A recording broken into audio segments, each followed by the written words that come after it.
So karon guys, buhat po tag cold water guys no. Buhat tag ice guys kay init ang panahon karon guys. So napatabang ko sa akong anak guys kay para mapuslan po ning bataan no. Buhat mi ice guys kay tambal sa init.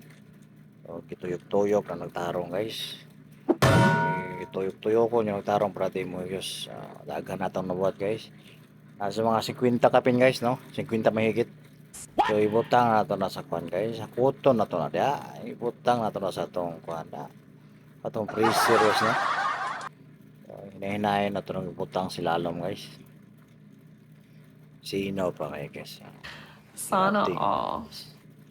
So, ibutang nato na silalom guys para mugahi jud si guys no. I-arrange na nato na para ini mugahi, og na mapalit, matik na. So kana guys, plaster na tarong na guys, hapit na puno. Hapit na mamanupile guys no. Pagkaugma na, wala na guys. Gahe na kina guys. O, rehat to guys. O, patay na.